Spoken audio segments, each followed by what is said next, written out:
"You're worthless trash, and my son deserves better than you," Vincent declared, his voice carrying across the entire dining room like a slap.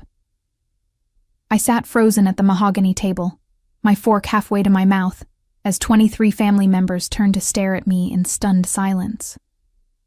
The chandelier above cast harsh shadows across Vincent's weathered face, making his contempt look even more severe.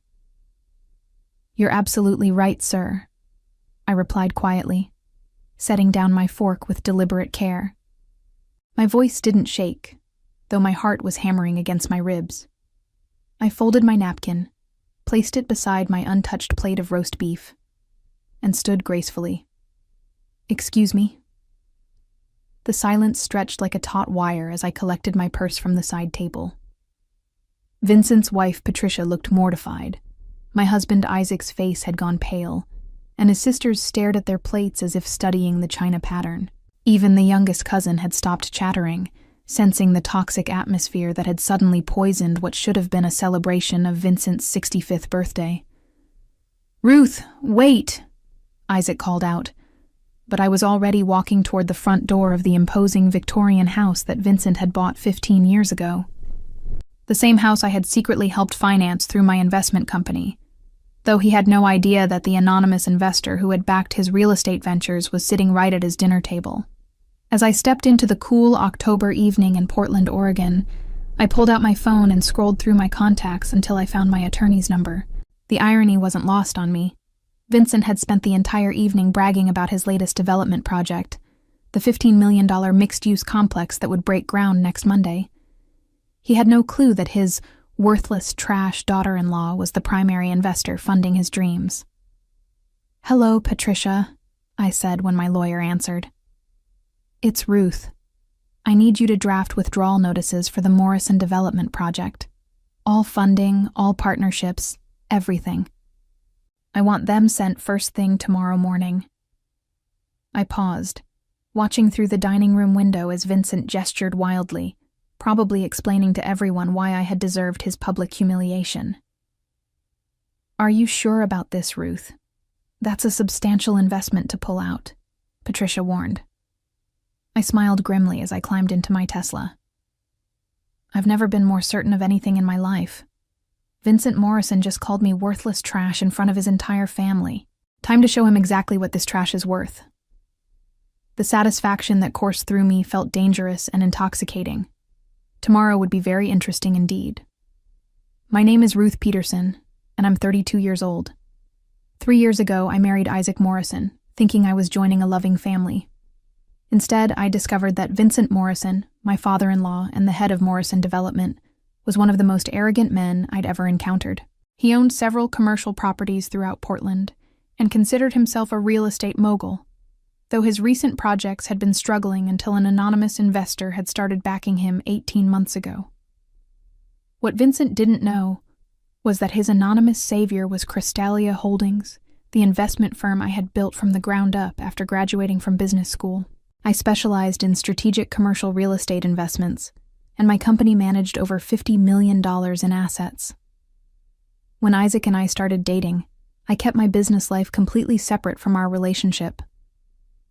Isaac knew I worked in finance, but he assumed I was just another analyst at some corporate firm. The irony was delicious. Vincent constantly lectured me about finding real work and contributing something meaningful to society. He had no idea that his daughter-in-law's company had been quietly purchasing distressed properties throughout the Pacific Northwest, renovating them, and selling them for substantial profits. More importantly, he had no clue that when his own development company had been hemorrhaging money 2 years ago, Crystalia Holdings had stepped in as an anonymous investor to keep him afloat. Vincent's current obsession was the Crown Plaza development, a mixed-use project featuring luxury condominiums, retail spaces, and office buildings in downtown Portland. The project required significant capital, complex permits, and partnerships with multiple contractors and city officials. For the past year, he had been bragging to anyone who would listen about how he had secured this mysterious investor who believed in his vision. That mysterious investor was me. Through my company, I had provided $2.3 million in funding, secured the necessary permits through my connections in city planning, and arranged partnerships with 3 major construction firms who regularly worked with Crystalia Holdings. Vincent thought his charm and business acumen had attracted this investor. In reality, I had been quietly studying his projects, seeing their potential, and deciding that backing him would be profitable for my portfolio. Isaac had been kept completely in the dark about my involvement in his father's business. I knew that Vincent would never accept help from his daughter-in-law, especially not from someone he considered beneath his family's social standing. So I maintained the facade of being just another housewife, while secretly managing millions of dollars in investments from my home office. The arrangement had worked perfectly until tonight. Vincent's latest project was scheduled to break ground on Monday, and he had invited the entire family to celebrate his success. He had even prepared a speech thanking his mysterious investor, never dreaming that she was sitting right across from him, enduring his casual insults and condescending remarks about women who didn't understand business. Now, as I drove home through Portland's quiet streets, I felt a savage satisfaction building in my chest. Vincent was about to learn a very expensive lesson about treating people with respect. The next morning arrived gray and drizzly, typical Oregon weather that matched my mood perfectly. I sat in my home office by 7 a.m., coffee in hand, reviewing the financial documents that would destroy Vincent's world. Patricia had worked quickly. The withdrawal notices were drafted and ready to send. All I needed to do was give her the final authorization. My phone buzzed with a text from Isaac. "I'm so sorry about last night. Dad was completely out of line. Can we talk?" I stared at the message for a long moment. Isaac was a good man, caught between loyalty to his family and love for his wife. He genuinely didn't know about my business dealings with his father, and I had planned to keep it that way indefinitely. But Vincent's cruelty had changed everything. Some lines once crossed couldn't be uncrossed. "I'm fine," I typed back. "At work early. Talk tonight." Work. If Isaac only knew that my work was about to obliterate his father's real estate empire. I opened my laptop and pulled up the Morrison development file. The numbers were staggering. Vincent's company was leveraged to the hilt on the Crown Plaza project. Without Crystalia's backing, he wouldn't just lose this development. He'd face bankruptcy. All of his other properties were tied up as collateral for loans that assumed the Crown Plaza project would provide the revenue to pay them back. I thought about Vincent's face last night, the way he had looked at me with such contempt when he called me worthless trash. The way the entire family had watched in uncomfortable silence as he humiliated me publicly. The way he had spent months bragging about his business acumen while secretly depending on my money to fund his dreams. At 9:30, I called Patricia. "Send the notices," I said simply. "All of them?" "Every single one. I want Vincent Morrison to receive 3 messages simultaneously at exactly 10 a.m. First, his lawyer should get the investment withdrawal notice. Second, I want Isaac to receive a text explaining that I'm the investor his father's been praising for months. Third, Vincent gets a text from me that simply says, "Don't mess with trash." "Ruth, this will destroy his business completely. Are you certain about this?" I looked out my office window at the city skyline, thinking about all the late nights I had spent analyzing Vincent's projects, the careful research I had done to ensure my investments would benefit both his company and my portfolio, the respect I had never received despite literally keeping his business solvent. "Patricia, Vincent Morrison spent last night explaining to his entire family why his son deserved better than me. I think it's time he learned exactly what he's losing." I paused, feeling the weight of the decision settle around me like armor. Send the messages at exactly 10 a.m. Let's see how valuable trash really is. At 10 a.m. precisely, I sat in my office chair, watching the clock on my computer screen tick over to the appointed hour. My phone was silent, but I knew that across town, Vincent's world was beginning to implode. I imagined him in his office, probably reviewing construction schedules and congratulating himself on his business genius, completely unaware that 3 devastating messages were landing in various inboxes at that exact moment. My own phone remained quiet for exactly 7 minutes. Then Isaac called. "Ruth." His voice was breathless, almost frantic. "I just got the most insane text message. It says you're the anonymous investor Dad's been working with. That can't be right. That's impossible." I leaned back in my leather chair, feeling remarkably calm. "Why is it impossible, Isaac?" "Because that investor put over $2 million into Dad's projects. You work for some finance company. You can't possibly have that kind of money." He paused, and I could hear traffic in the background. "Ruth, please tell me this is some kind of mistake." "It's not a mistake." I kept my voice gentle but firm.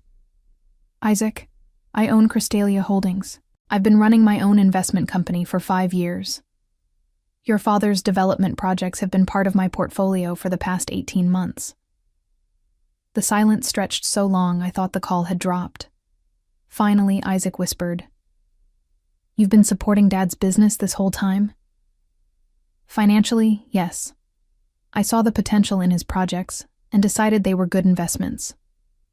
Your father never knew because I kept my involvement anonymous through my company. I thought it would be easier that way." Jesus Christ, Ruth. Dad spent all of last night bragging about his mysterious investor.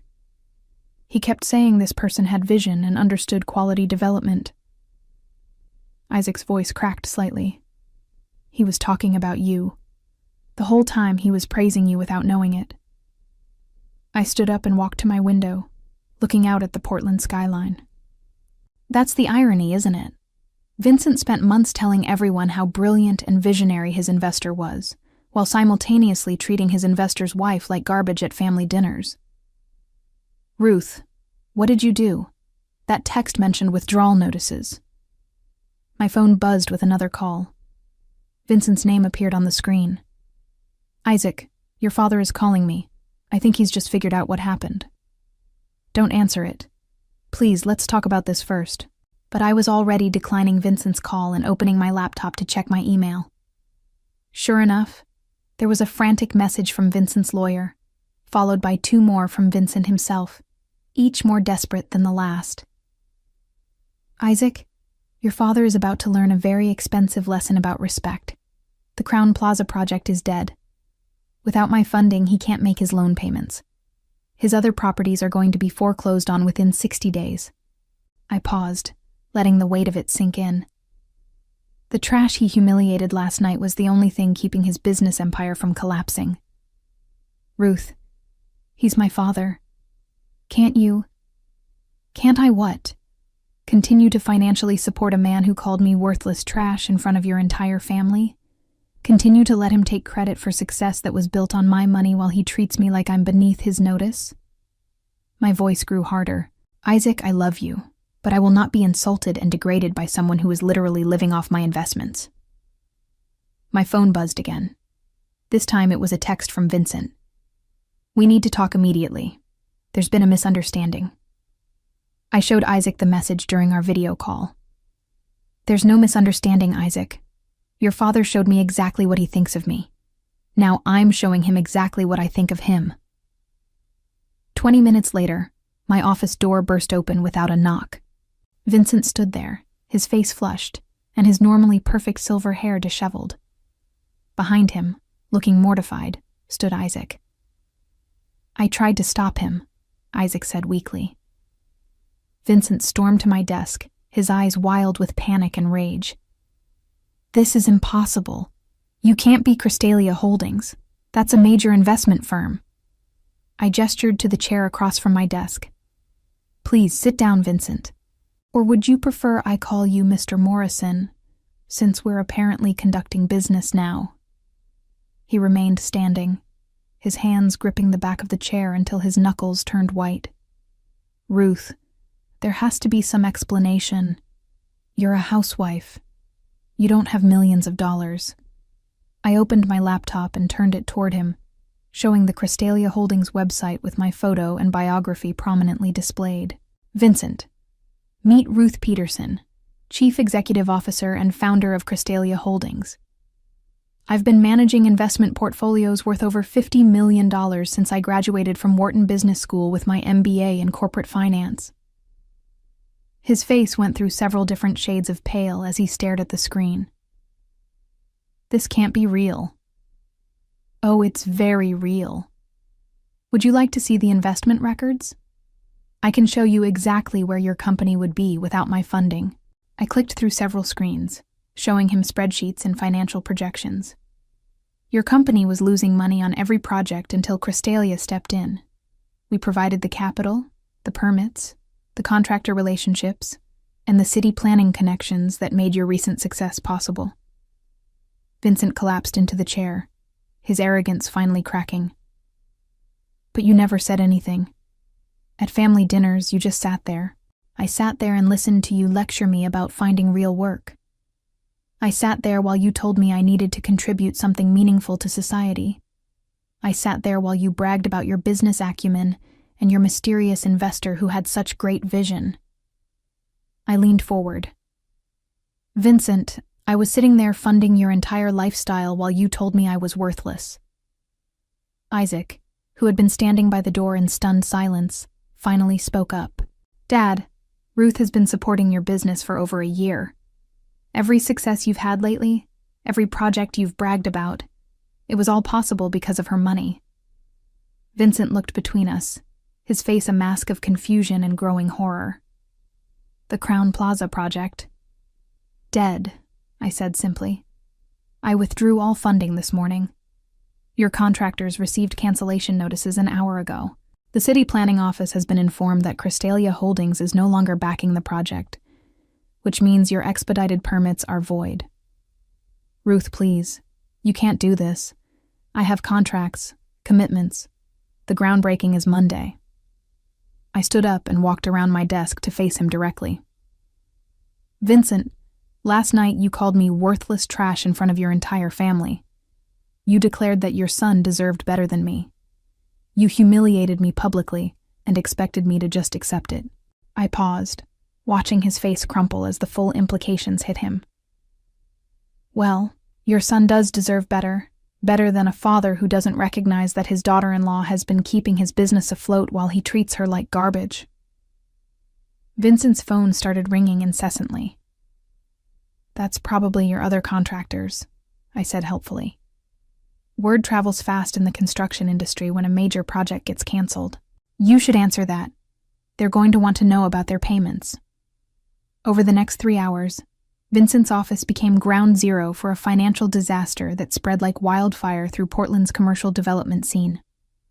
His phone rang constantly, contractors demanding payment for materials already ordered, city officials questioning permit applications, potential tenants inquiring about lease agreements that could no longer be honored. Isaac sat slumped in a corner chair, watching his father's empire crumble in real time. I remained at my desk, calmly answering emails from other clients while Vincent paced frantically, taking increasingly desperate phone calls. How much? He said into his phone. No, that's impossible. We had a payment schedule. He hung up and immediately dialed another number. Patricia, it's Vincent Morrison. I need to know my legal options for forcing an investor to honor their commitments. I looked up from my laptop. Vincent, you might want to save yourself some legal fees. My contracts with Morrison Development include standard withdrawal clauses. Everything I did this morning is completely legal. He stopped pacing and stared at me with something approaching hatred. You planned this. You've been planning this for months. Actually, I plan to continue our business relationship indefinitely. Your projects were profitable, and I believed in their potential. I closed my laptop and gave him my full attention. Vincent, I only made the decision to withdraw my support at exactly 10:07 last night. What happened at 10:07? That's when you finished explaining to your entire family why I was worthless trash and your son deserved better than me. That's when I realized that continuing to support someone who held me in such contempt was bad business. Isaac finally spoke up from his corner. Dad, do you understand what you've done? Ruth wasn't just some random investor. She was family. She was supporting your dreams while you treated her like she was nothing. Vincent's phone rang again. This time, when he answered, his face went completely white. What do you mean, foreclosure proceedings? I have 60 days to cure the default." He listened for several minutes, then hung up slowly. "Your primary lender?" I asked. He nodded numbly. Morrison Development used the Crown Plaza project as collateral for loans on 3 other properties.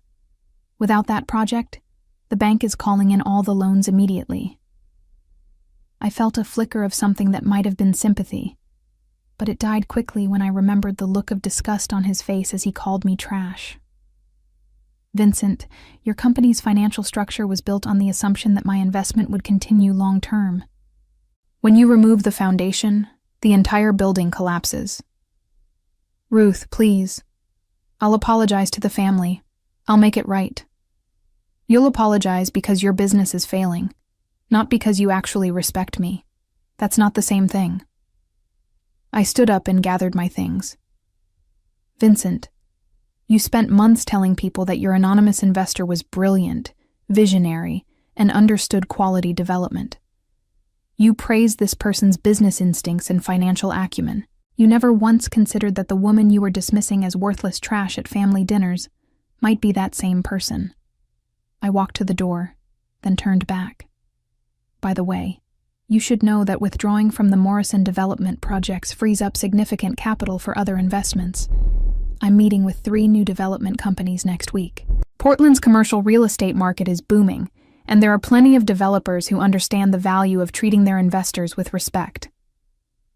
Vincent's phone was ringing again as I left his office, Isaac close behind me.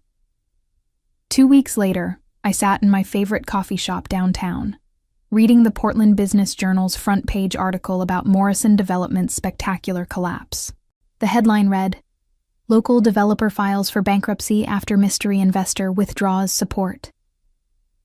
The article detailed how Vincent's company had gone from Portland's rising star to complete financial ruin in just 14 days. Isaac slid into the seat across from me, looking exhausted but relieved.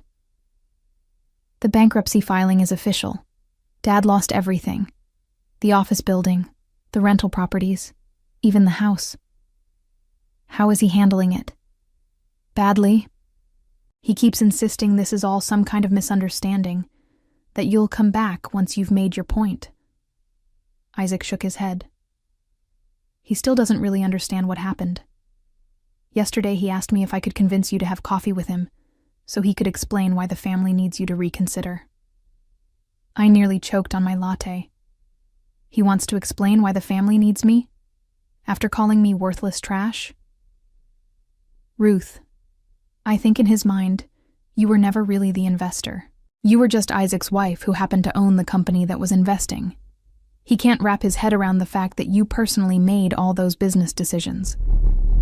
I looked out the window at the construction site where the Crown Plaza project should have been breaking ground.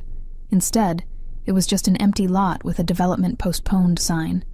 3 other development companies had already contacted me about potential partnerships for similar projects. Vincent's failure had become my opportunity. "Isaac, your father called me worthless trash in front of 23 family members. Then, when his business started collapsing, he expected me to put my personal feelings aside and continue funding his dreams because the family needed me to do it. Does that sound like someone who respects me as a person, or someone who just wants access to my money?" Isaac was quiet for a long moment. "The family is starting to understand what really happened. Patricia called yesterday to apologize. She said she had no idea you were the investor Dad was always praising." I smiled grimly. Vincent's going to have plenty of time to think about respect now.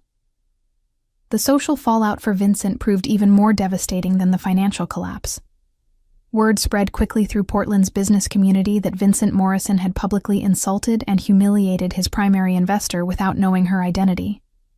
The story became a cautionary tale at industry networking events, a perfect example of why treating everyone with respect was not just morally right, but also good business sense.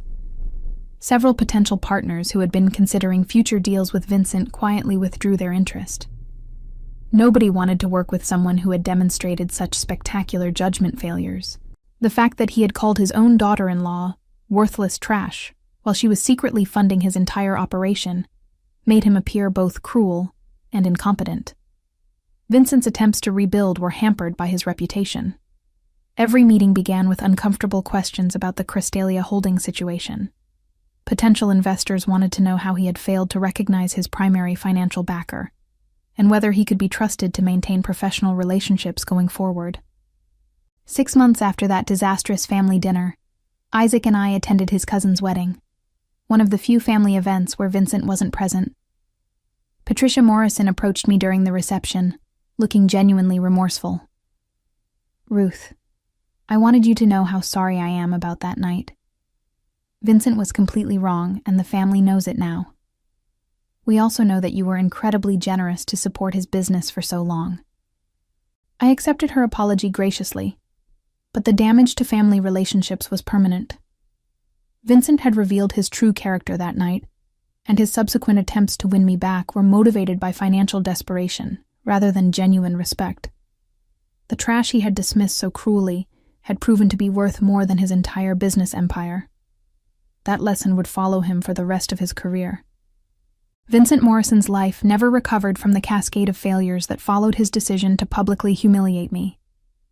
The bankruptcy destroyed not only his business, but his standing in Portland's development community, where he became known as the man who called his anonymous investor worthless trash, and lost everything as a result. His marriage to Patricia crumbled under the financial stress and social embarrassment, and his relationships with his children were permanently damaged when they learned he had been surviving on money from the daughter-in-law he had so cruelly attacked. Attempts to start new ventures failed repeatedly as potential partners and investors questioned his judgment and character, leaving him to work for other developers in junior positions, a humbling fall for someone who had once owned multiple properties and commanded respect throughout the city. His isolation deepened as former friends and business associates distanced themselves from the cautionary tale he had become. As I signed the contracts for my latest acquisition, a downtown office complex that would house 3 growing tech companies, I reflected on how Vincent's cruelty had ultimately freed me from supporting someone who confused my generosity with weakness. The revenge had been perfect, not because I had plotted it, but because I had simply stopped enabling someone who didn't value me, allowing natural consequences to reveal the true worth of both his character and his business acumen. Sometimes the most powerful response to being called trash is simply walking away and letting people discover what they've actually thrown away.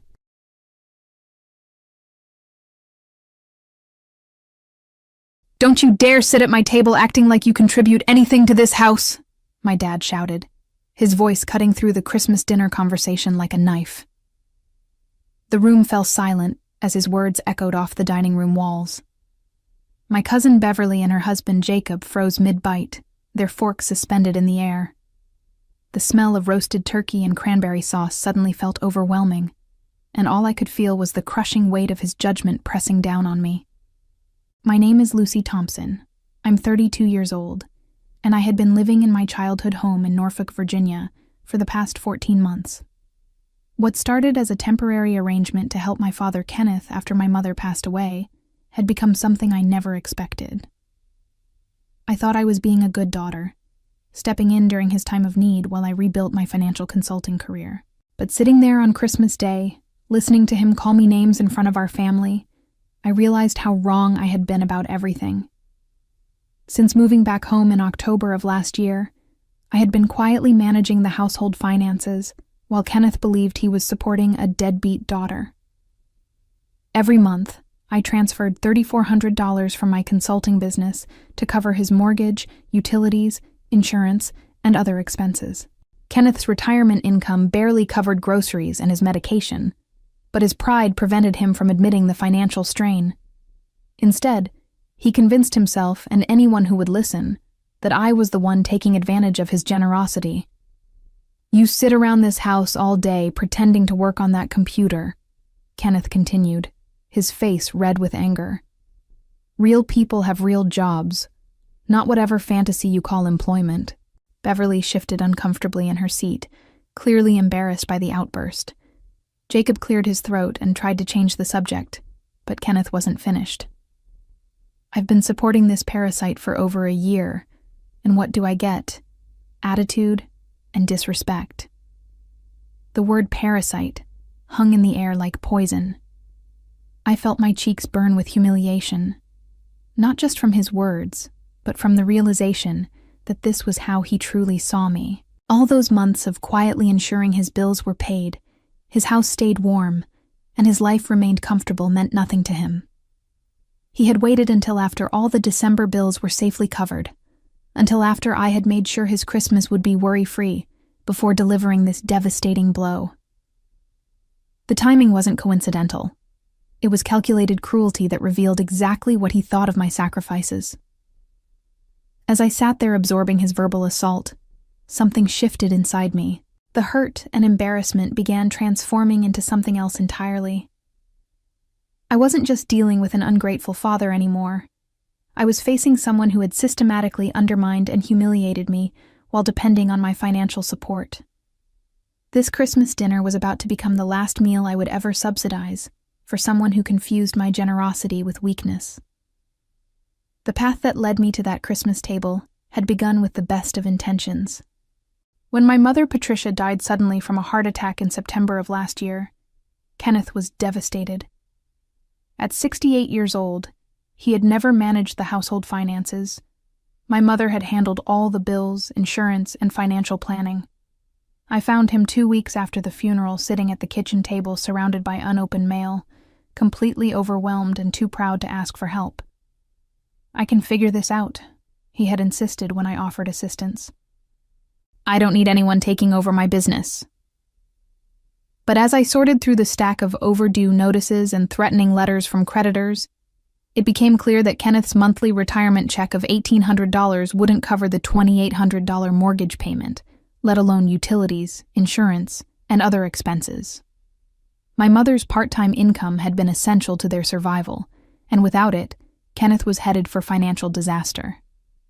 That's when I made the decision to move back home temporarily. I had been building my financial consulting practice in Richmond, working with small businesses to optimize their cash flow and investment strategies. The beauty of consulting work was its flexibility. I could serve my clients remotely while helping Kenneth navigate this difficult transition. At least that was the plan.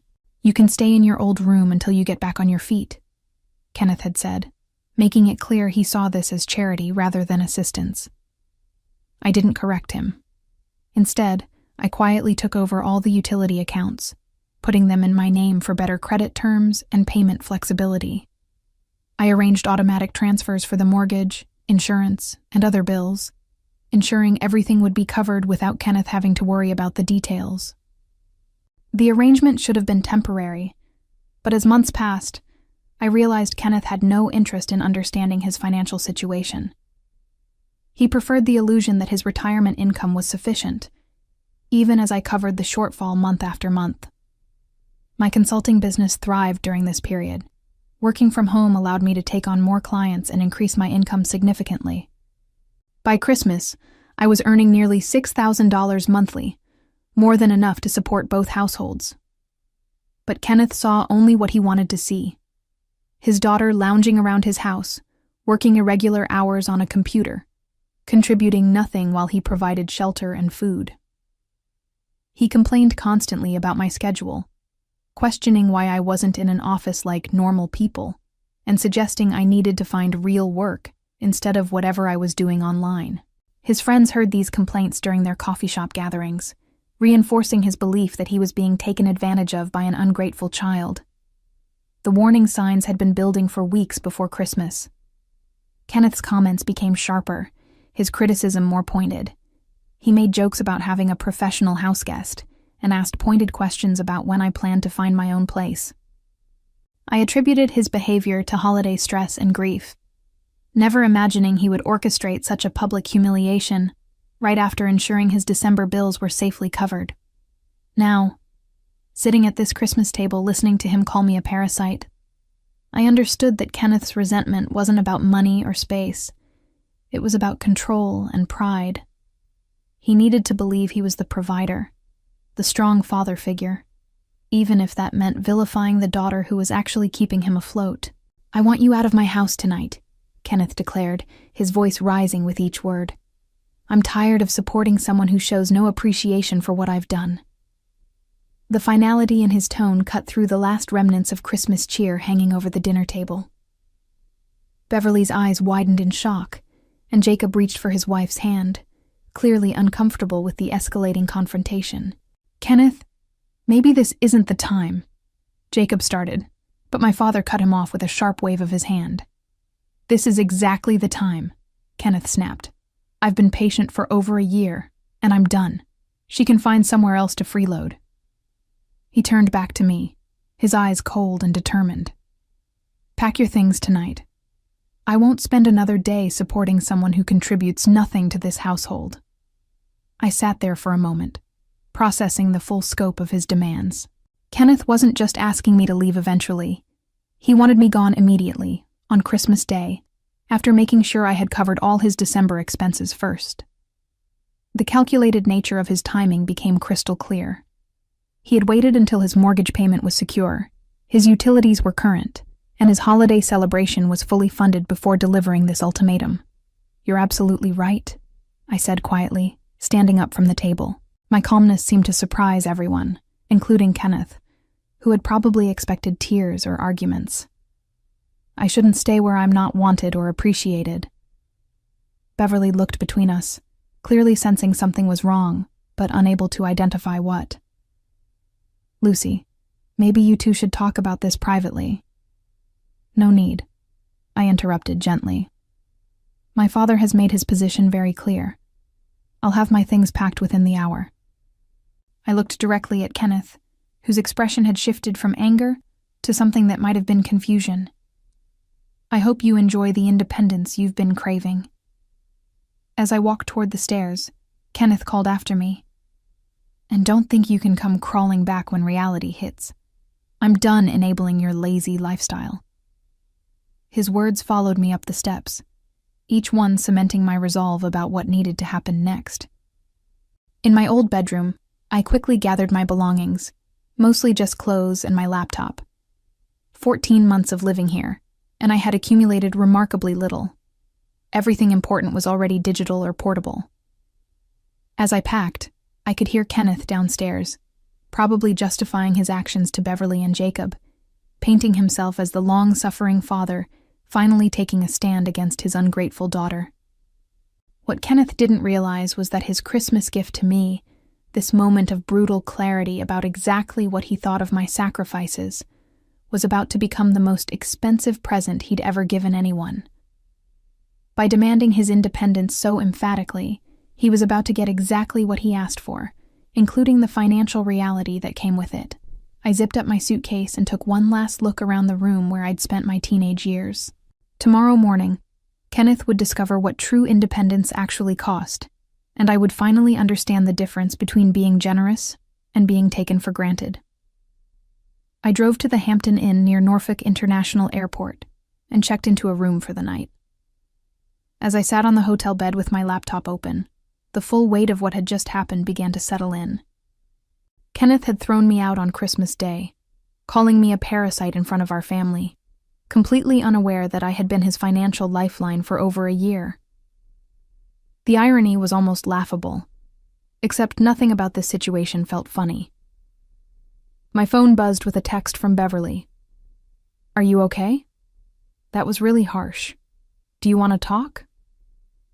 I appreciated her concern, but this wasn't something that could be resolved with a family intervention.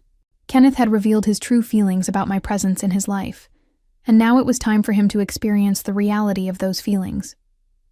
I opened my banking app and began systematically reviewing every automatic payment I had set up over the past 14 months. The mortgage payment of $2,800, due on the 1st of each month. The electric bill averaging $250. Gas heating that ran another $180 during winter months. Water and sewer services, internet, phone, homeowners insurance, property taxes. The list went on and on. Kenneth's name wasn't on a single account because his credit score couldn't qualify for the competitive rates I had secured. The timing of his outburst was particularly revealing. Tomorrow was December 26th, meaning all the January bills would start arriving within days.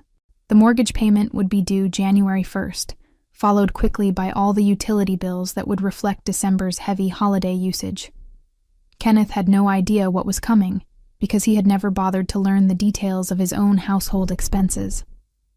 I called the mortgage company first. "This is Lucy Thompson regarding account number 44789823. I need to remove the automatic payment authorization effective immediately." The customer service representative was efficient and professional, confirming that no future payments would be processed from my account. Kenneth's name was on the deed, but he had never been involved in the payment arrangements. Next came the utility companies. Norfolk Electric Cooperative. This is Lucy Thompson, account holder for 347 Maple Street. I'm closing this account effective tomorrow, December 26th. Each call followed the same pattern. Polite explanations that I was no longer responsible for the address. Professional confirmations that services would be disconnected according to standard procedures. The gas company scheduled disconnection for December 27th.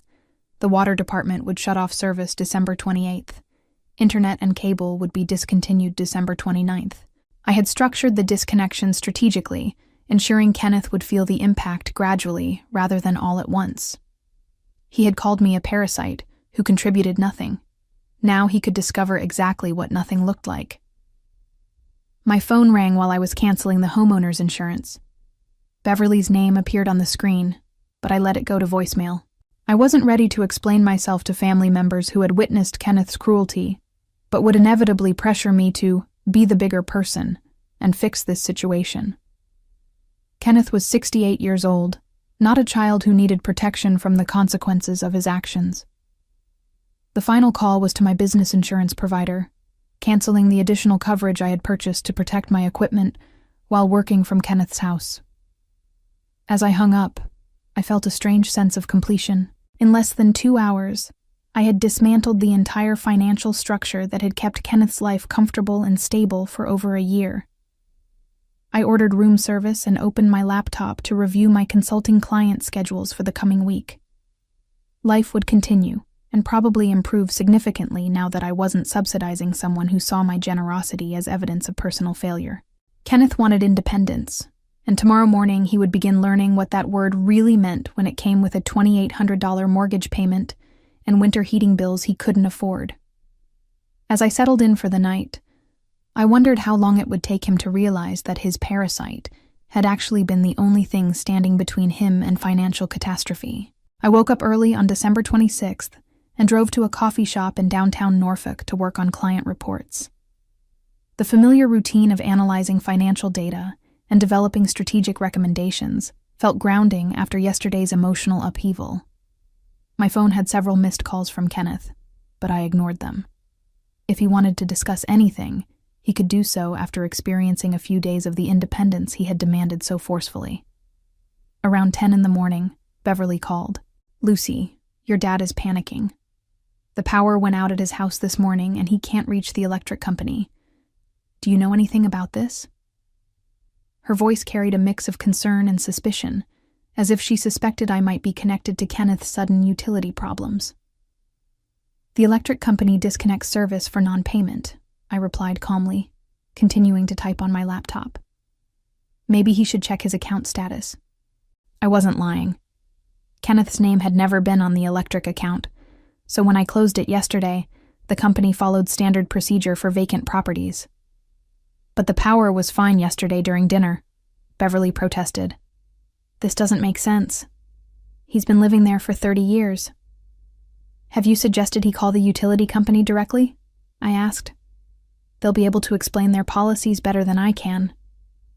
I could hear the frustration in Beverly's voice, but I wasn't ready to reveal the full scope of Kenneth's financial dependency. He had chosen to air our family business in front of everyone yesterday. Now he could explain his situation himself.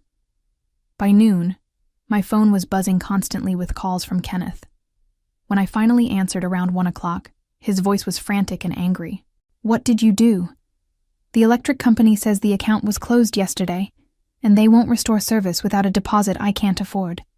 This has your fingerprints all over it." "I closed my electric account when I moved out, just like you demanded," I said simply. "If you need electricity, you'll have to establish service in your name." The silence on the other end told me Kenneth was beginning to understand the implications of our new arrangement. "You can't just leave me without power in December," he said, his voice shifting from anger to something approaching desperation. "This is my home. I've been paying for everything." "Have you?" I interrupted. "When was the last time you actually paid an electric bill, Kenneth? Or a mortgage payment? Or any household expense beyond groceries?" The questions hung in the air, and I could practically hear his mind racing as he tried to formulate a response that didn't admit his complete financial dependence on me. "That's not the point," he said finally. "You lived here for over a year. You owe me." "I owe you nothing," I said firmly. "You made it very clear yesterday that I was a parasite contributing nothing to your household. Parasites don't typically pay their host's mortgage and utilities, so I'm confused about what exactly you think I owe you." The reality of his situation was starting to penetrate his anger, and I could hear his breathing becoming more labored. "Lucy, I didn't mean—" he started, but I cut him off. "You meant every word. You waited until after I covered all your December bills to kick me out on Christmas Day. You calculated the timing to ensure your holiday was comfortable before humiliating me in front of our family." My voice remained steady, but I could feel years of suppressed resentment flowing into my words. "The gas company is scheduled to disconnect service tomorrow," I continued. "Water gets shut off the day after that. You have approximately 48 hours to figure out how a 68-year-old man on an $1,800 retirement income plans to cover $3,400 in monthly expenses. I'm sure you'll manage just fine. After all, you've been supporting yourself this whole time, right?" The line went quiet for several long seconds before Kenneth spoke again, his voice barely above a whisper. "What have you done?" December 27th arrived with a bitter cold snap that sent temperatures plummeting into the teens. I was having breakfast at my hotel when my phone rang. Kenneth's name appeared on the screen, and this time I decided to answer. His voice was barely recognizable. Gone was the confident anger from yesterday, replaced by something approaching panic. "The gas is off," he said, without preamble. "The house is freezing, and they want a $400 deposit plus proof of income to restore service. Lucy, I need your help. I can't afford this." The desperation in his voice might have moved me 24 hours ago, but after being called a parasite on Christmas Day, I found myself remarkably unmoved by his predicament. "That sounds challenging," I replied, continuing to eat my scrambled eggs. "Have you considered getting a job to supplement your retirement income? I hear there are many opportunities for people willing to work hard." I threw his own words back at him, using the same condescending tone he had employed when discussing my consulting career. "This isn't a joke," Kenneth snapped, some of his old anger returning. "You can't just abandon me in winter. I'm your father, and I raised you better than this." "You raised me to understand that actions have consequences," I said calmly. "Yesterday, you made it very clear that you didn't want a parasite living in your house, contributing nothing, while you generously provided support. I'm simply giving you the independence you demanded. Isn't this what you wanted?" I could hear him moving around the house, probably checking windows and doors to see how cold it was getting inside. I was angry about something else. "You know I didn't mean those things about you being a parasite." "What were you angry about?" I asked. What exactly had I done to deserve being called names and thrown out on Christmas Day? The silence stretched on for nearly a minute, as Kenneth struggled to come up with an answer that didn't reveal the real reason for his outburst, his own shame about being financially dependent on his daughter. "I don't remember exactly," he said finally, "but we can work this out. Just call the utility companies and get everything turned back on. We'll figure out the money later." "I don't have accounts with any utility companies," I said. "Those were my personal accounts that I closed when I moved out.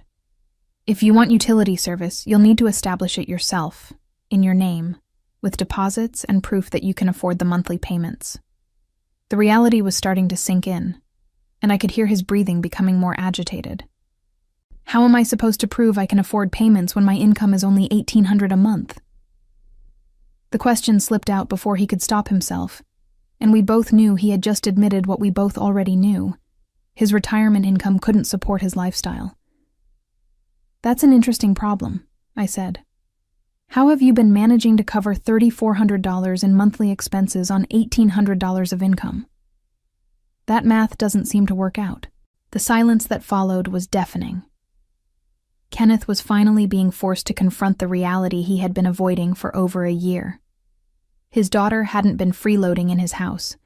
She had been subsidizing his entire existence while he convinced himself he was the generous provider.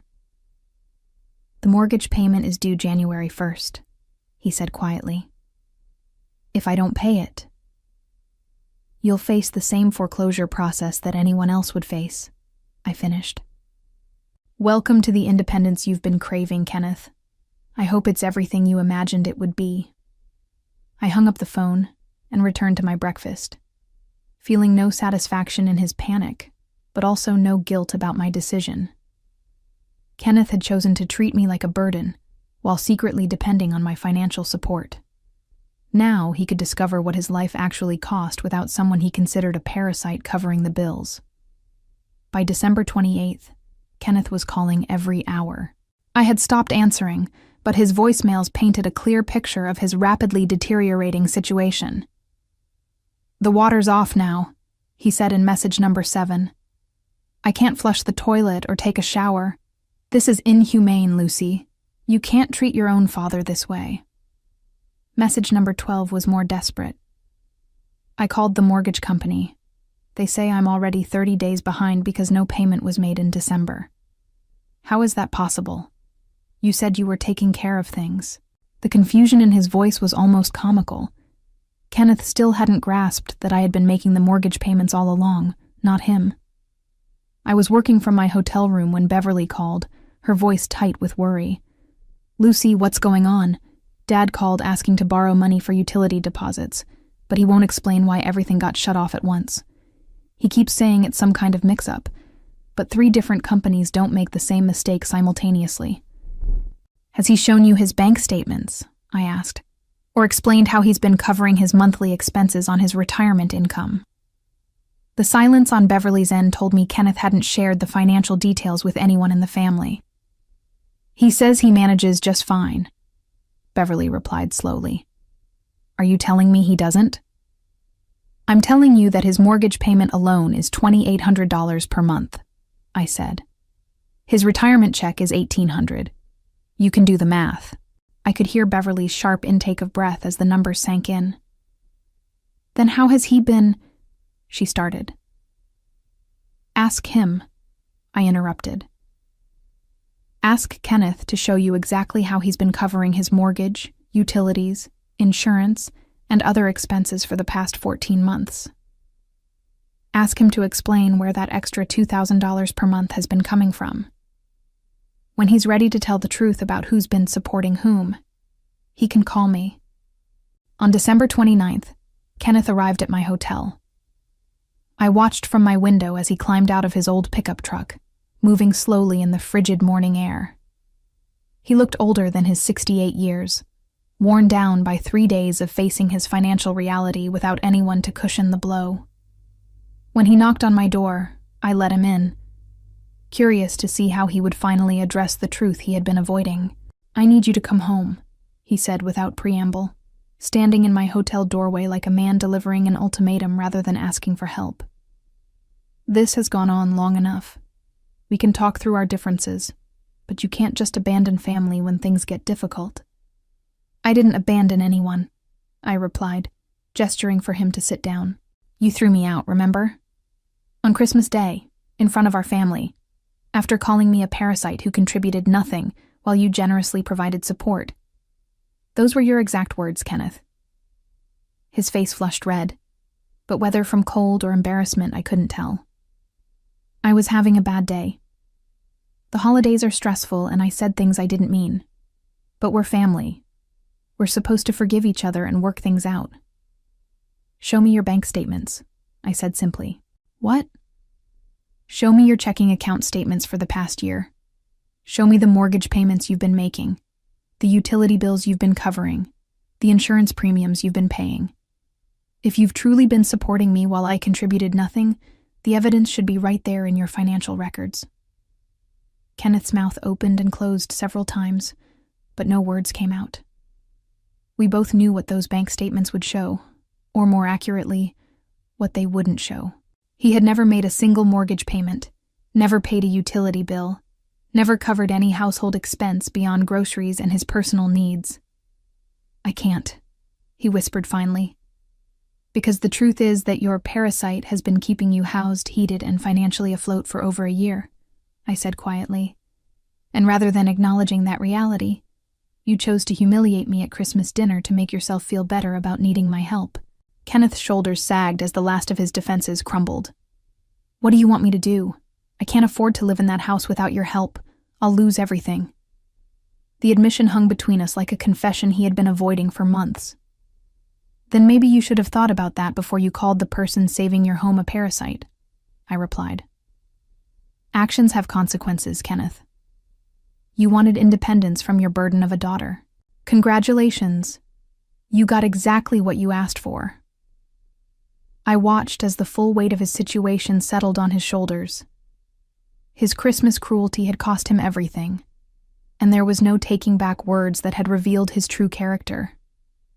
The man who had raised me to believe that kindness and respect were fundamental values had thrown both away in a moment of misplaced pride, and now he was learning that some mistakes carry prices too high to afford. Looking at my father sitting broken in that hotel chair, I realized that the most expensive lesson of his life was just beginning, and I was finally free from subsidizing someone who had confused my love with weakness. Sometimes the greatest gift we can give ungrateful people is the reality check of experiencing life without the support they took for granted. Kenneth faced immediate foreclosure proceedings when the January mortgage payment never materialized, forcing him to sell his house at a loss during the worst possible market conditions and move into a subsidized senior housing complex across town. His reputation within our extended family was permanently damaged when the truth emerged about how he had treated me while I was secretly covering all his bills, making him appear both cruel and delusional to relatives who had witnessed his Christmas outburst. Kenneth's pride prevented him from ever asking for my help again, and his attempts to reconcile were met with polite but firm boundaries, as I had learned the difference between being generous and being exploited. The housing crisis he faced became a cautionary tale among his friends about the importance of appreciating family support, while Kenneth spent his remaining years in a cramped apartment, haunted by the knowledge that his own words had destroyed the comfortable life his daughter had provided.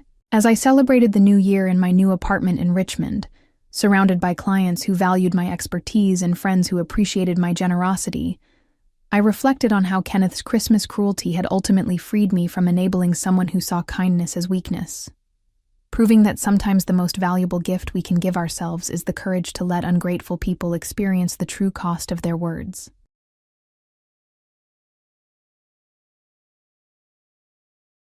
"Wasn't that hilarious?" Mitchell kept asking everyone at the airport gate, his voice echoing with that familiar tone that made my stomach clench.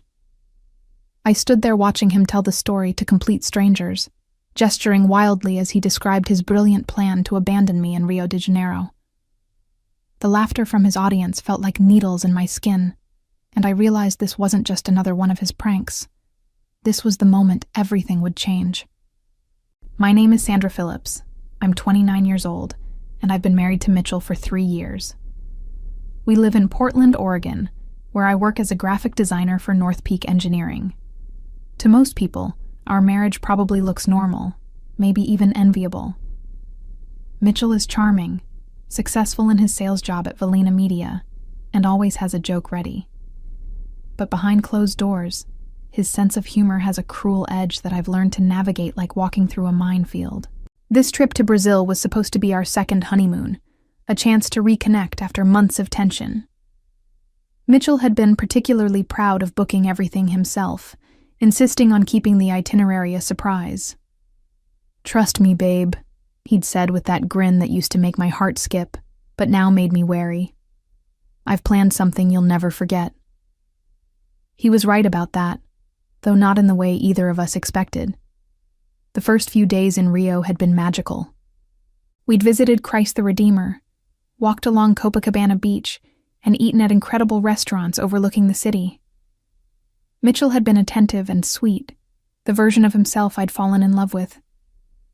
I'd started to hope that maybe we could get back to that place where his jokes were actually funny, instead of calculated to make me feel small. But on our fourth morning, something shifted. I woke up to find Mitchell already dressed, his suitcase packed and sitting by the door. "Change of plans," he announced cheerfully, not meeting my eyes. "I've got to head back early for a work emergency. You understand, right?" I didn't understand, but before I could ask questions, he was kissing my forehead and promising to send details about my return flight. "Just enjoy the rest of the vacation," he said. "Think of it as some Sandra time." The door closed behind him with a soft click that somehow sounded final. That was when I found the note he'd left on the nightstand. Written in his neat handwriting were the words that would haunt me for the next 10 days. "Surprise! Consider this payback for not laughing at my joke about your mother last week. Figure out how to get home on your own. It builds character. Love you." As I stood in that hotel room, holding the note with trembling hands, I felt something cold settle in my chest. This wasn't just a prank. This was Mitchell showing me exactly how little I meant to him. The pattern had started small, so gradually that I'd barely noticed it at first. During our dating years, Mitchell's pranks were harmless. Hiding my keys before an important meeting, telling me we were going to a fancy restaurant only to drive to a food truck. I'd laughed along, thinking it showed his playful side. Back then, his eyes would sparkle with genuine mischief, and he'd always reveal the joke quickly, wrapping me in his arms while we both giggled. But after our wedding, the pranks began to have an edge. He'd forget to tell me about dinner plans with his friends, leaving me cooking for two while he texted hours later, asking why I wasn't at the restaurant. He'd hide important mail, then act concerned when I panicked about missing bills. When I confronted him, he'd always have the same response. "It's just a joke, Sandra. Why can't you take a joke?" My friends had started to notice. Jennifer from work had pulled me aside after our last group dinner, her face creased with worry. "The way he talks to you sometimes," she'd said carefully. "It doesn't seem very funny." But Mitchell was always careful to be charming in public, saving his special brand of humor for private moments when there were no witnesses. The worst part was how he'd gaslight me afterward. When I'd get upset about his pranks, he'd flip the script, making me the villain for not appreciating his creativity. "I work so hard to keep things interesting in our marriage," he'd say, his voice taking on that wounded tone that made me feel guilty for objecting. Most women would be grateful to have a husband who still tries to surprise them.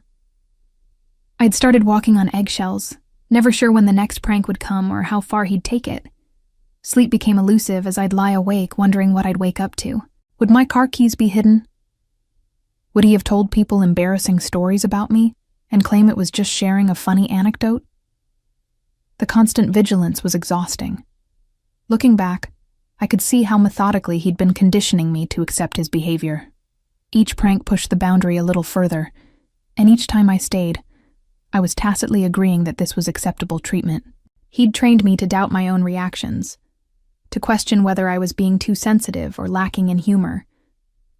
Now, sitting alone in a Rio hotel room with his cruel note in my hands, I understood that abandoning me in a foreign country wasn't an escalation. It was Mitchell revealing who he'd always been underneath the charm. The mask had finally slipped completely. I walked to the window and looked out at the bustling streets of Rio, feeling more alone than I'd ever felt in my life. But underneath the fear and hurt, something else was stirring. For the first time in months, Mitchell wasn't there to tell me how I should react to his behavior. I was free to feel angry without being told I was overreacting.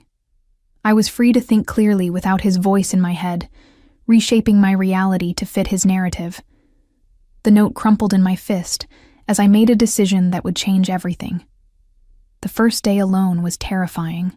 I sat in the hotel lobby, trying to figure out how to extend my stay since Mitchell had apparently booked my return flight for the same day he'd left.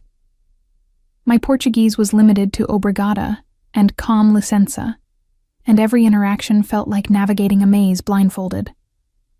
The hotel staff was kind but busy, and I felt the full weight of my helplessness pressing down on me. By the second day, something had shifted. I forced myself to venture out of the hotel, armed with a translation app and a determination I hadn't felt in years. That's when I met Carlos Martinez, a tour guide who was leading a small group of tourists past the hotel. He was explaining something about the local architecture in accented English when he noticed me standing uncertainly on the sidewalk, clearly lost. "Excuse me," he said, approaching with a warm smile that reached his dark eyes. "You look like you might need some help." I almost cried with relief. Carlos was maybe 35, with kind eyes and an easy laugh that had nothing cruel in it. When I explained my situation, carefully editing out the more humiliating details, his expression grew serious. "Your husband left you here alone." The disbelief in his voice was validating in a way I hadn't expected. "This is not acceptable behavior for any man." Carlos spoke about respect with such certainty, as if it was a basic requirement rather than something to be earned through perfect behavior. It was a revelation. He offered to help me navigate the city, and for the first time since Mitchell had left, I didn't feel completely powerless. Over the next few days, Carlos showed me a Rio I never would have seen trailing behind Mitchell's aggressive tourist schedule. We explored quiet neighborhoods where locals gathered for afternoon coffee. He taught me basic Portuguese phrases and laughed with me, not at me, when I mispronounced words. We visited small galleries and listened to street musicians, taking time to actually absorb the culture instead of rushing through it for social media photos. What struck me most was how Carlos asked for my opinion on everything. Which restaurant looked appealing? What kind of music did I want to hear? Did I prefer the bustling beaches or the quieter overlooks? After 3 years of Mitchell making every decision and then mocking me if I expressed different preferences, having someone genuinely care about my thoughts felt revolutionary. "You seem surprised when I ask what you want," Carlos observed on our 4th day together as we sat watching the sunset from Sugarloaf Mountain. "My husband usually just decides things," I admitted, then immediately felt disloyal for saying it. Carlos was quiet for a moment, watching the golden light play across the water. "A partnership should be 2 people choosing together," he said simply. "Not one person deciding for both." Back in my hotel room that night, my phone buzzed with another text from Mitchell. He'd been sending them sporadically, each one more bewildered than the last. The latest read, "Sandra, this joke has gone on long enough. I'm starting to get worried. Call me back." I stared at the message, realizing something crucial had shifted inside me. I wasn't ready to go home yet. By the 6th day, Mitchell's texts had taken on a different tone. What had started as casual check-ins were becoming increasingly frantic demands for contact. "Sandra, answer your phone," read one message. "This isn't funny anymore," said another. The irony wasn't lost on me. Suddenly Mitchell was the one who couldn't take a joke. I found myself analyzing each message with a clarity I hadn't possessed in years. Without his physical presence to manipulate my emotions, I could see his tactics laid bare. The progression from dismissive to concerned to angry followed the exact pattern he used when his pranks didn't get the reaction he wanted. First, he'd double down on the joke. Then he'd express fake worry to make me feel guilty. Finally, he'd get angry and blame me for ruining his fun. But this time, I wasn't there to be manipulated. Carlos and I had settled into an easy routine. Each morning, he'd meet me at the hotel with coffee and a new plan for the day. We'd visited museums where he'd translate the Portuguese descriptions, sharing stories about Brazilian history that brought the exhibits to life. We'd eaten at tiny family restaurants where the owners treated Carlos like a son and welcomed me with warm embraces despite our language barrier. "You're different than when I first met you," Carlos observed as we walked through the Santa Teresa neighborhood, admiring the colorful street art. More yourself, I think. He was right. Without Mitchell's constant commentary on my appearance, my opinions, and my reactions, I was rediscovering who Sandra actually was underneath the layers of accommodation and anxiety I'd built up.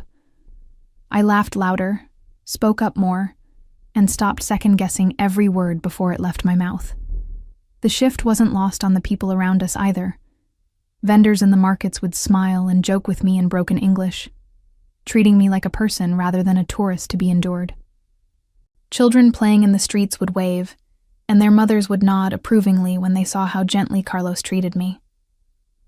On the 7th day, Carlos suggested we visit a small beach town about an hour outside Rio. "It's where my family is from," he explained. "Very quiet, very peaceful. Good for thinking." The bus ride gave us time to talk without the distractions of sightseeing. Carlos told me about his ex-wife, a relationship that had ended amicably when they realized they wanted different lives. "She wanted to travel the world," he said. "I wanted to stay close to family. Neither of us was wrong, but we weren't right for each other." The maturity in his approach to relationships was striking. There was no bitterness, no jokes at his ex-wife's expense, no need to prove he'd been the victim. It was just honest acknowledgement that sometimes people aren't compatible, and that's nobody's fault. "What about you?" he asked gently. "Your marriage, it seems complicated?" I found myself telling him things I'd never said out loud. How Mitchell's pranks made me feel constantly on edge.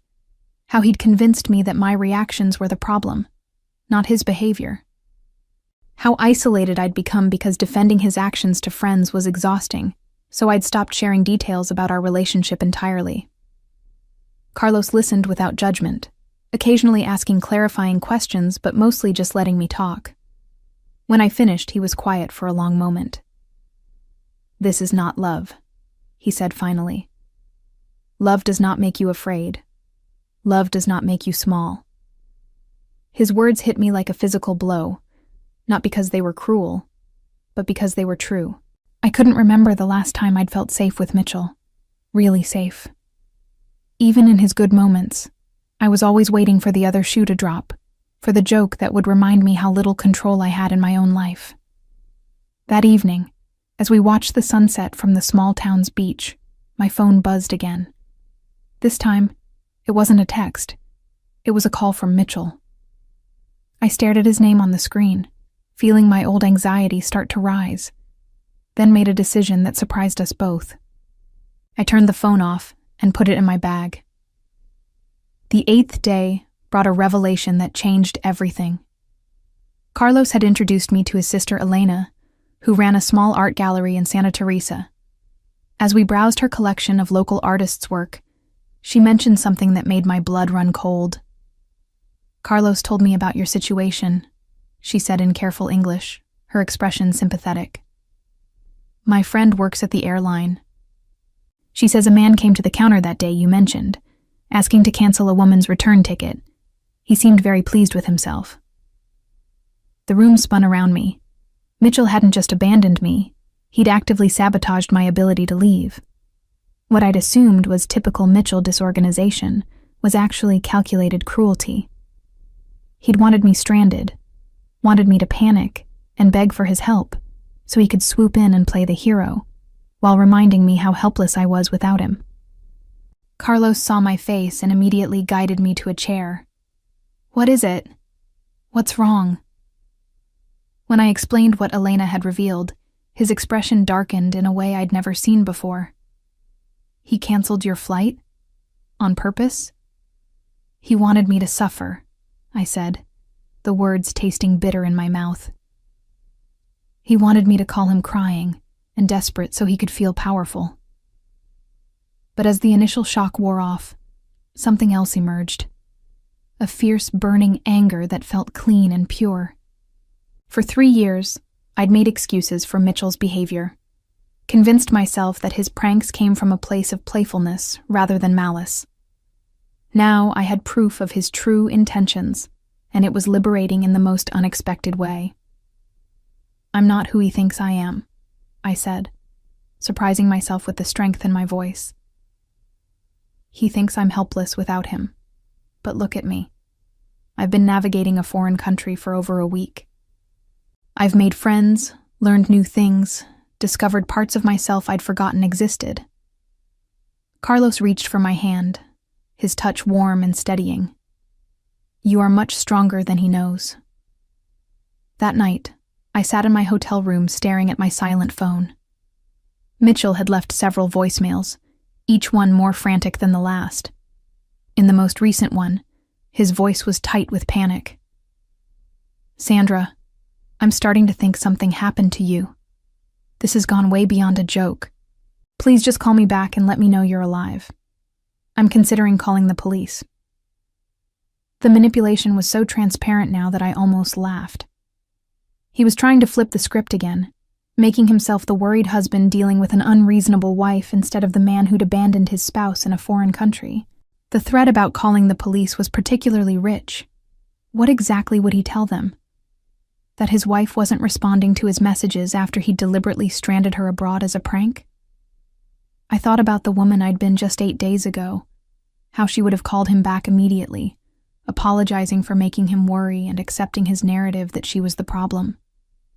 That woman felt like a stranger to me now. Instead, I opened my laptop and did something I should have done years ago. I started documenting everything. I wrote down every prank I could remember, every time he'd made me doubt my own perceptions, every instance where he'd twisted my reactions to make me the villain in our relationship. The pattern was undeniable when laid out in black and white.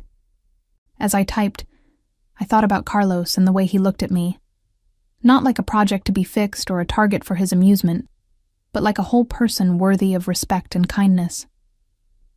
I thought about Elena's warm welcome despite our language barrier, about the vendors who'd treated me with dignity, about the children who'd waved simply because I'd smiled at them. This was what normal human interaction looked like.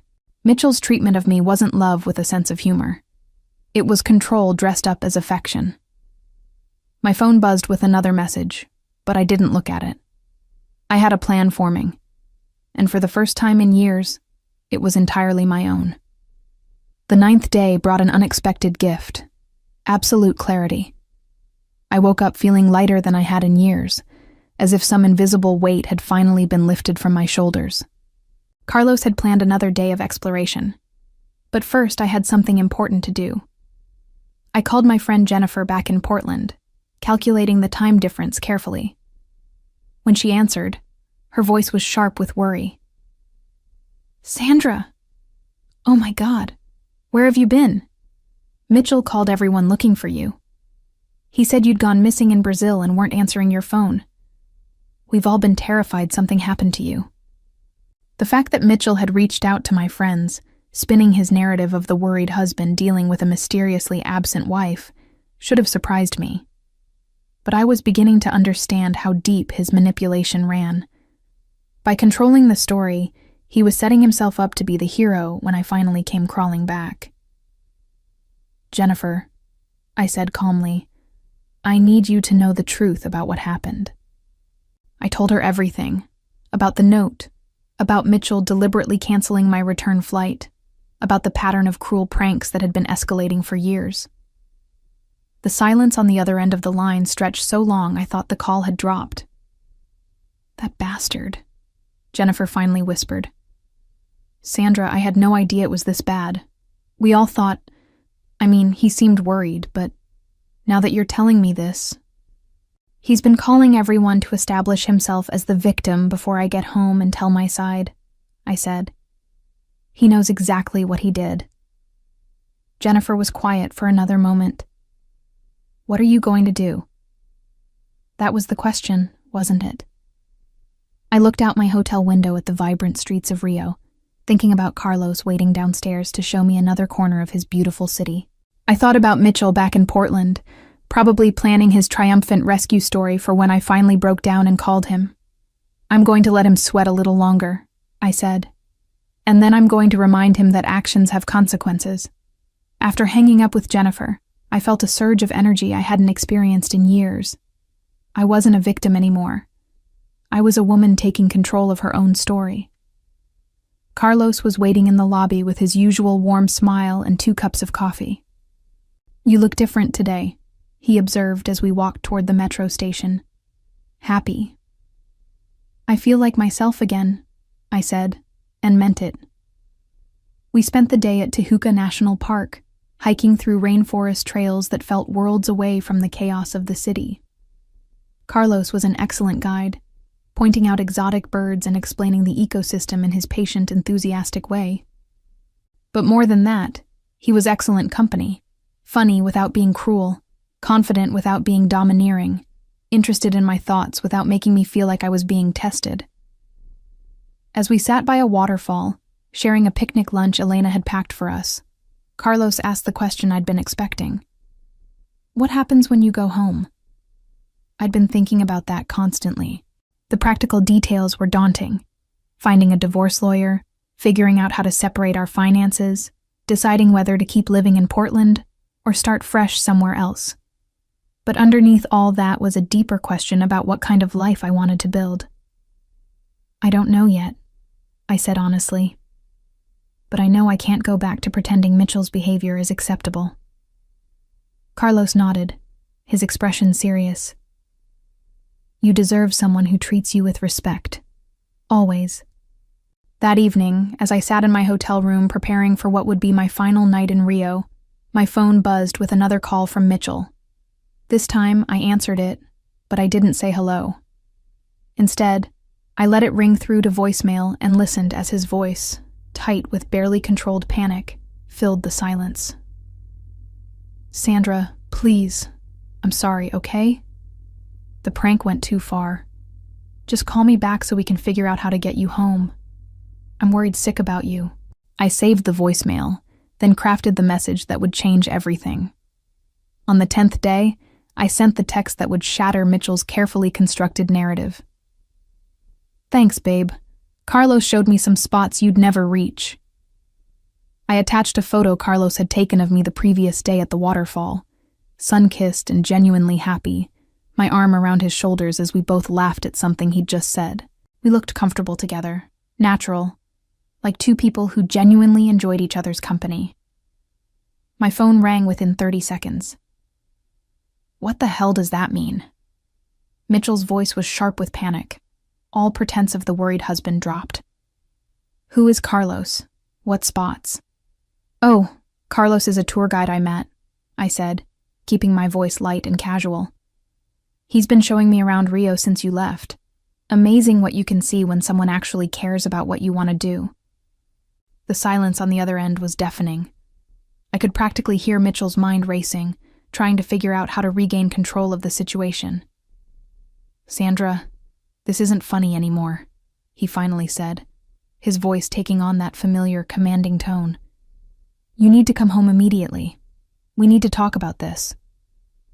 "Actually, I think we're talking just fine right now," I replied. "You wanted me to figure out how to get home on my own, remember? Well, I'm figuring out a lot of things. It was just a prank." The desperation in his voice was unmistakable now. "You're supposed to be grateful when I rescue you. That's how this works." And there it was. The truth he'd never admitted before. In Mitchell's mind, I was supposed to be grateful for his rescue from a problem he'd created. I was supposed to thank him for solving the crisis he'd engineered, cementing my dependence on him and his superior problem-solving abilities. "The thing is, Mitchell, I didn't need rescuing," I said. "Carlos showed me what partnership actually looks like. You know, where someone considers my feelings instead of treating me like the punchline to their joke." The photo I'd sent was already doing its work. I could hear it in his breathing, in the way his voice cracked slightly when he spoke again. "You can't leave me for some Brazilian guy you just met." "Leave you?" I repeated, as if the idea had just occurred to me. "Mitchell, you left me, in a foreign country, as a joke.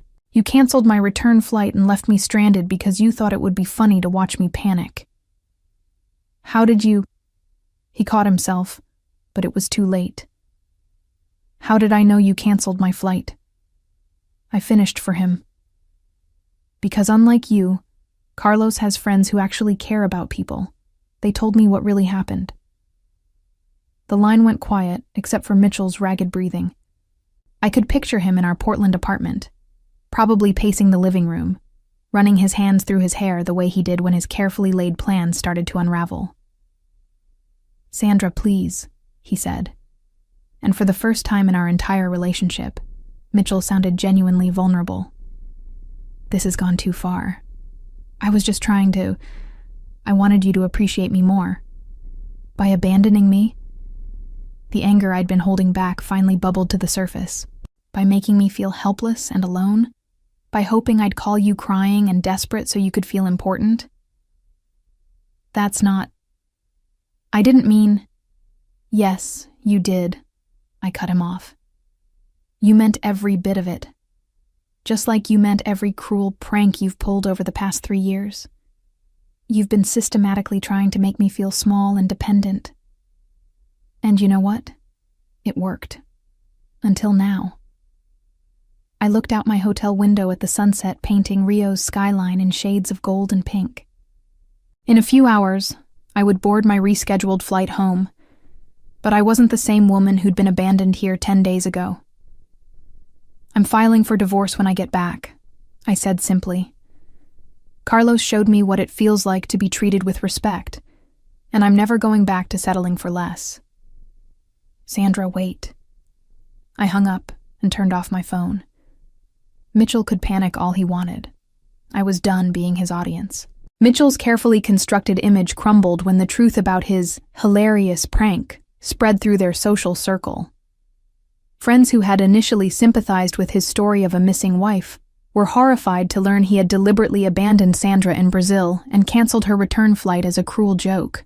His reputation at Valina Media suffered when colleagues realized his pattern of manipulation extended beyond his marriage, and several clients began questioning his judgment and character.